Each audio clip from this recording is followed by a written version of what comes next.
1. 1. You will hear 3 conversations. The first and the third between 2 students, and the second between a student and a clerk. First, you have some time to look at questions 1 to 5.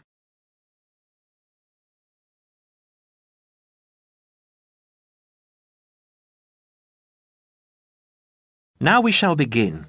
You should answer the questions as you listen, because you will not hear the recording a second time. Listen carefully and answer questions 1 to 5. Hi, it's Mike, isn't it? Yes, and you're... Phoebe. Phoebe, right. Where are you headed? I'm looking for the main hall. So am I. Are you going there to register for next year? Yes, I was told to go to administrations and fill in an application form. That's what I'm about to do. I went to information and they told me it was at the end of this corridor. Then we have to turn left and immediately right. That should lead us to the exit, where opposite we should find the entrance to ground level main hall. It's a big old red building. From there we need to go to the first level and then follow the signs. Apparently it's the second office opposite the foyer. It would be pretty hard to miss. That sounds easy. It shouldn't be too hard to find. Well, since we're both heading in that direction, let's go together. Hopefully it won't take too long. I haven't had anything to eat and I'm starving. Me too. Well, how about I go to the canteen and get us something while you make your way to the main hall? I'm sure there's going to be quite a wait. There always is. I can meet you there. Sounds like a good plan. What do you want me to get you? How about a chicken and salad roll and a drink? Okay. What if they don't have a chicken and salad roll?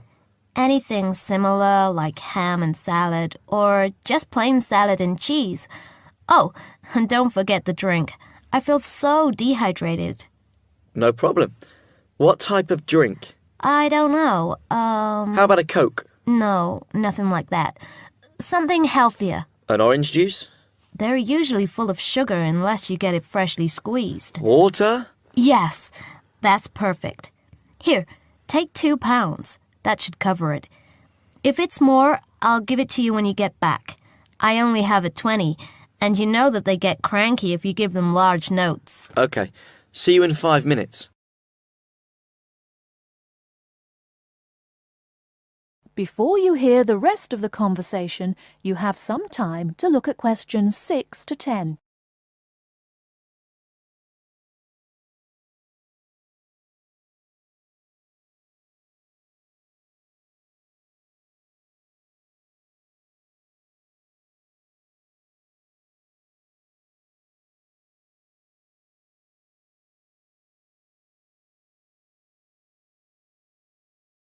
Now listen and answer questions 6 to 10. First year economics. I'll just have to fill out this form for our records. What's your name? Phoebe Payne. Can you spell that for me? Sure. P-H-O-E-B-E-P-A-Y-N-E. Your address? 6 Wainwright Avenue. That's W-A-I-N-R-I-G-H-T,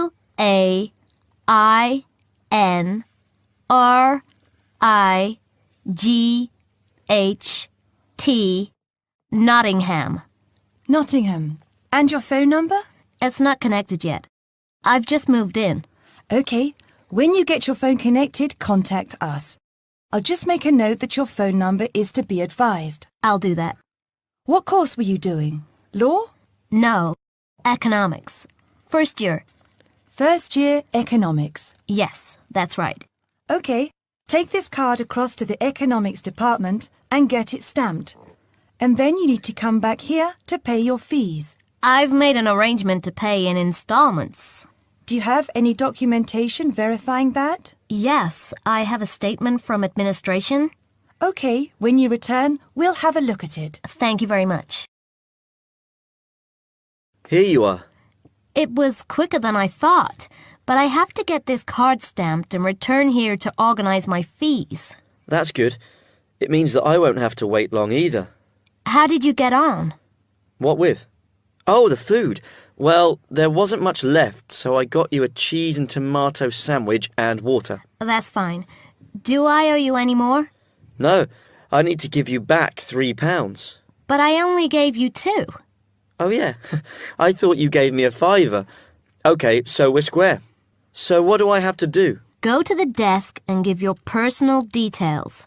Then they'll give you a card that you need to take to your faculty. What's your major? Environmental science. OK, so you'll have to take the card to the environmental science faculty and get the card stamped, return to administration in the main hall, and organize your fees. And that's it?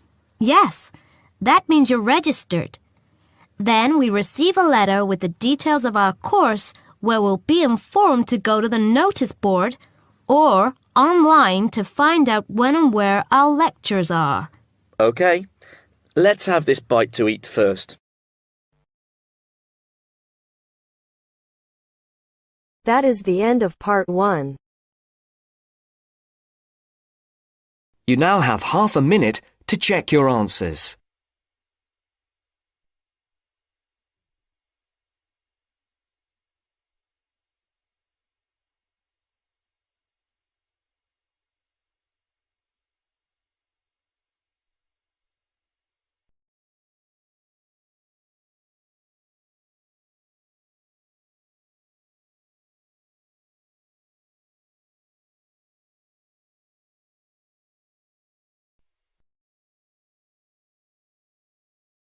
Now turns to part 2.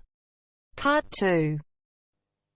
You will hear part of an interview between Dr. Hilsden, a member of staff on a fashion design course, and a student, Julia, who is applying to do the course.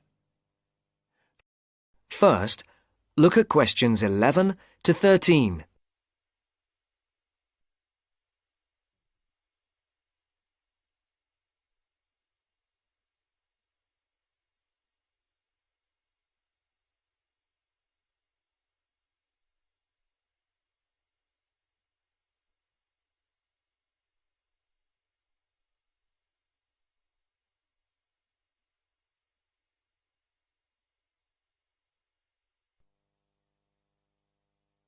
Right, Julia.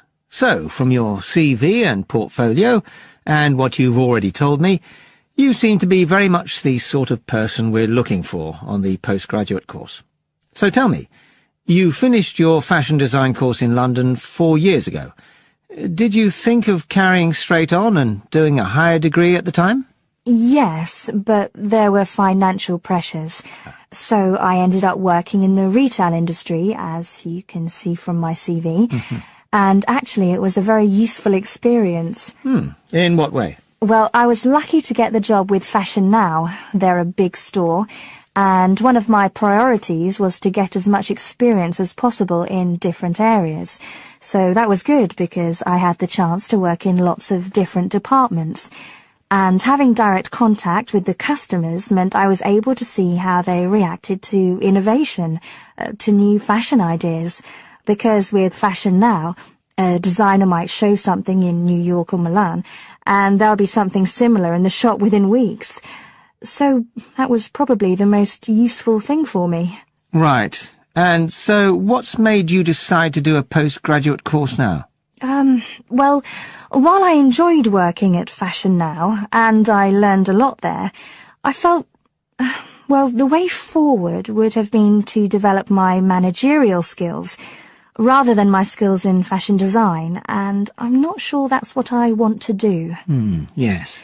When I was doing my degree in London, I'd been interested in women's wear, but I know that there's been a lot of work done in areas like new fabric construction. And though I'm not intending to go too deeply into the technology, I'd be very interested in looking at how new fabrics could be used in children's wear. So I'd like the chance to pursue that line. Yes, good.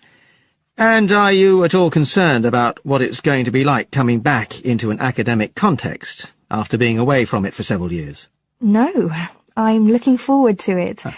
But I'm basically more interested in the application than the theory, or at least that's what I've found so far, and I'm hoping the course will give me the contacts and skills I need eventually to set up my own enterprise. I'm particularly interested by the overseas links that the department has. Yes, many of our students look overseas or to international companies for sponsorship of their projects. Before the talk continues, look at questions 14 to 20.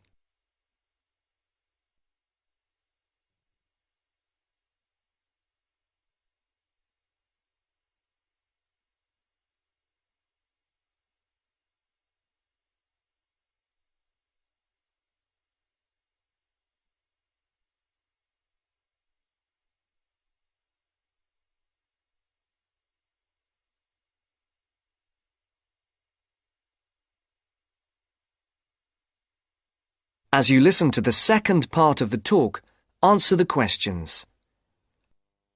And the facilities here look excellent. I just went to look at the library. It's really impressive. There's so much room compared with the one at my old university. Yes, most students find it's a good place to study. And there are link-ups to other universities, of course, and all the usual electronic sources. The staff run an information skills programme, which we recommend all postgraduates do in the first week or two. Design students find these special collections particularly useful. Yes. Then we have a separate computer centre, which has its own academic coordinator, Tim Spender. He's got a background in art design, and the ethos of the centre is that it's a studio for innovation and creativity, rather than a computer laboratory. Oh, right. I liked the study spaces where students can sit and discuss work together. Very useful for joint projects.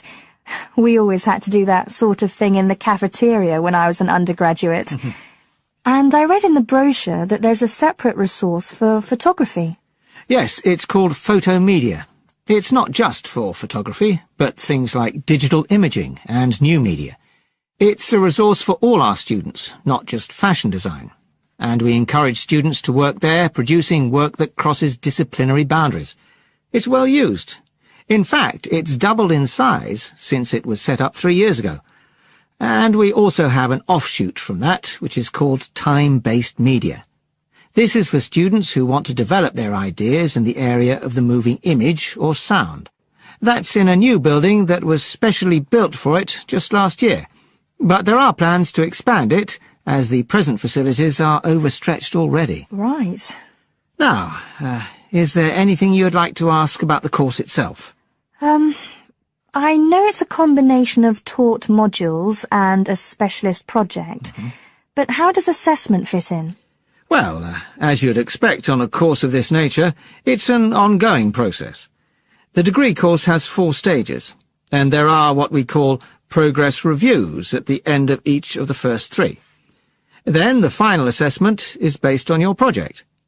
You have to produce a report, which is a critical reflection on your work. And is there some sort of fashion show? There's an exhibition. The projects aren't all focused on clothes as such. Some are more experimental, so that seems more appropriate. We ask representatives of fashion companies along, and it's usually well attended. Right. And another thing I wanted to ask. That is the end of part 2. You now have half a minute to check your answers.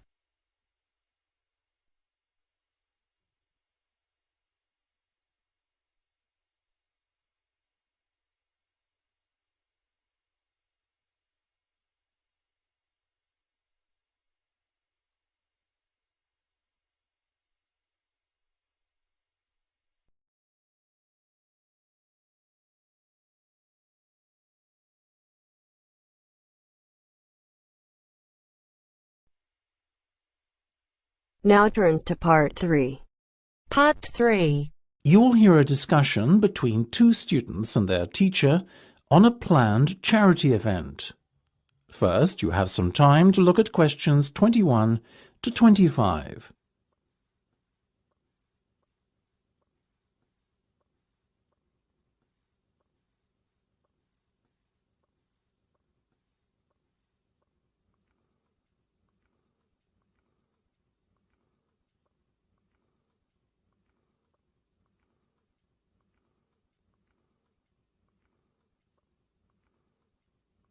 Now listen carefully and answer questions 21 to 25.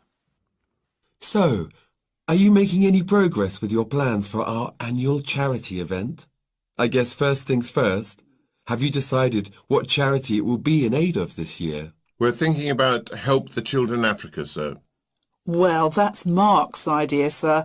But I myself prefer a local charity called the Meals on Wheels. I'd have to agree with Laura on this one, Mark.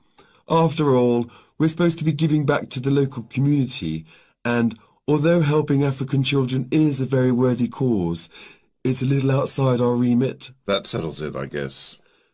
Moving on from the beneficiary question, have you made a decision on what type of event it will be?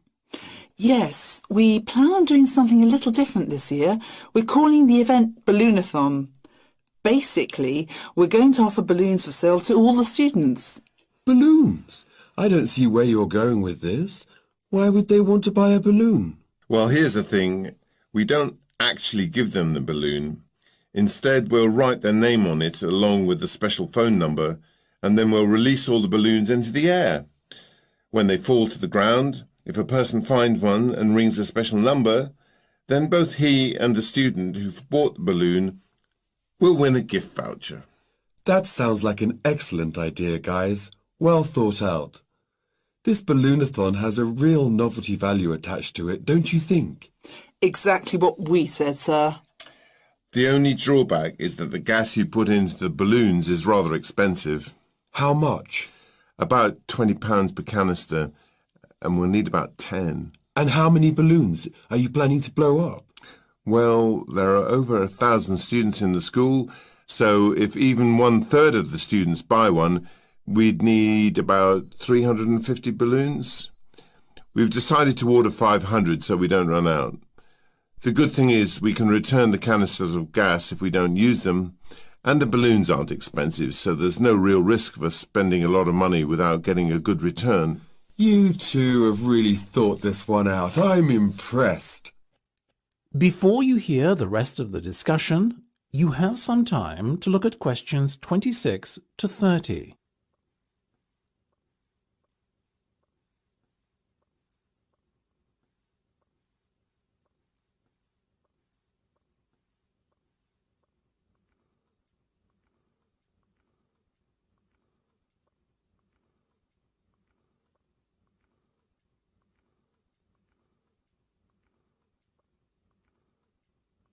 Now listen and answer questions 26 to 30. Thank you, sir. So, how much money do you think we can raise? Well, each balloon costs about 1p, and when it's filled with gas, it's going to cost us about 50 pence. We reckon that if we sell our balloons at a price of £1.50 and we sell all 500 of them, we'll end up making a profit of £1 per balloon. So that's £500 in total. That's fantastic. And it gets better, sir. We've secured a sponsor for our event who's going to give us £1,000. How did you find a sponsor? The balloon company we approached about buying the balloons asked us if we'd be interested in letting them sponsor us too. What's in it for them? They're going to print their logo on every balloon. I think you've done a good deal there. Thank you, sir. So, do we have your approval to confirm our order? Absolutely. But you know, I think we can sell more balloons if we set our minds to it. So why not order double the amount? 1,000 instead of 500. We're going to need more than 10 canisters of gas then.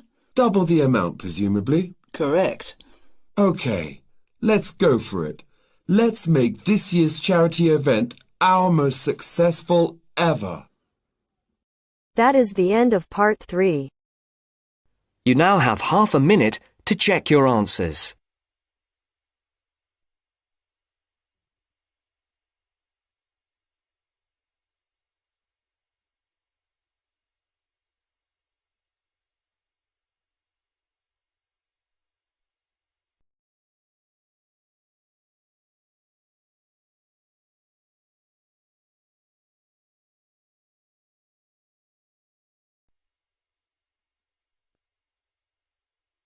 Now turns to part 4. Part 4. You will hear a lecturer in education talking about some experiments done in the USA to investigate the effects of reducing class sizes. First, you have some time to look at questions 31 to 40 on pages 71 and 72.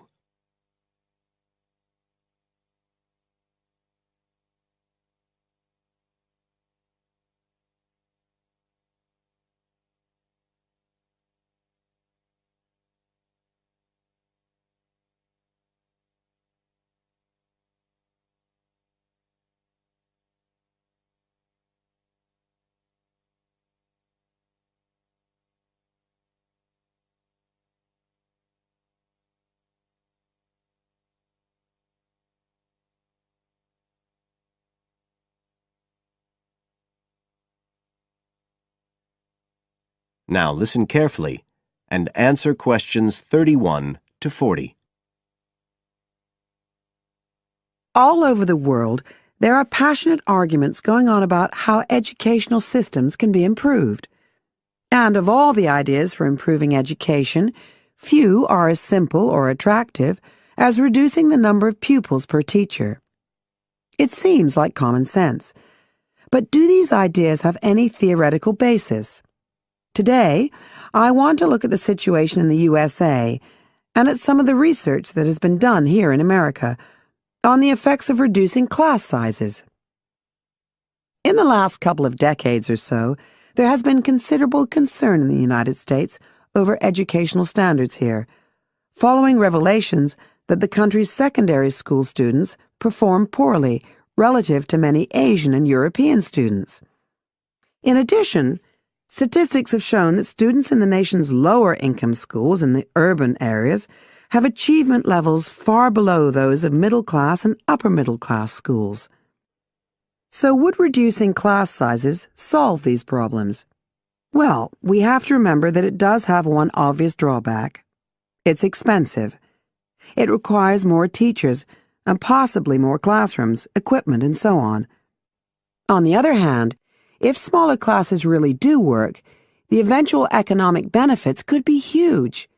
Better education would mean that workers did their jobs more efficiently, saving the country millions of dollars.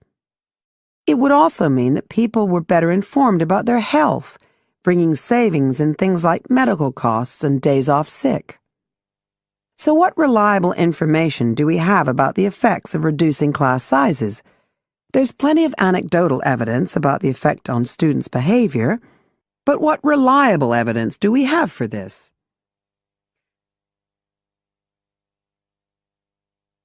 Let's have a look at 3 research projects that have been carried out in the USA in the last couple of decades or so. The first study I'm going to look at took place in the state of Tennessee in the late 1980s. It involved some 70 schools. In its first year, about 6,400 students were involved, and by the end of the study, 4 years later, the total number involved had grown to 12,000. What happened was that students entering kindergarten were randomly assigned to either small classes of 13 to 17 students or regular-sized classes of 22 to 26. The students remained in whatever category they had been assigned to through the 3rd grade. And then, after that, they joined a regular classroom. After the study ended in 1989, researchers conducted dozens of analyses of the data. Researchers agree that there was significant benefit for students in attending smaller classes, and it also appears that the beneficial effect was stronger for minority students. However, there's no agreement on the implications of this. We still don't know the answer to questions like how long students have to be in smaller classes to get a benefit, and how big that benefit is, for example. The second project was much larger and took place in California. Like the Tennessee study, it focused on students from kindergarten through to grade 3, but in this case, all schools throughout the state were involved. The experiment is still continuing, but results have been very inconclusive, with very little improvement noted.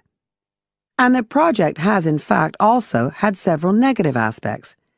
It meant an increased demand for teachers in almost all California districts. So the better-paying districts got a lot of the best teachers, including a fair number that moved over from the poorer districts. And there were a lot of other problems with the project. For example, there weren't any effective procedures for evaluation. All in all, this project stands as a model of what not to do in a major research project. A third initiative took place in the state of Wisconsin at around the same time as the California project began. And it's interesting to compare the two. The Wisconsin project was small. Class sizes were reduced in just 14 schools, but it was noteworthy because it targeted schools at which a significant proportion of the students were from poor families, compared with California's one-size-fits-all approach. Analysts have found that the results are very similar to the Tennessee project, with students making gains that are statistically significant, and that are considerably larger than those calculated for the California initiative. Now, I'd like to apply some of these ideas to the latest.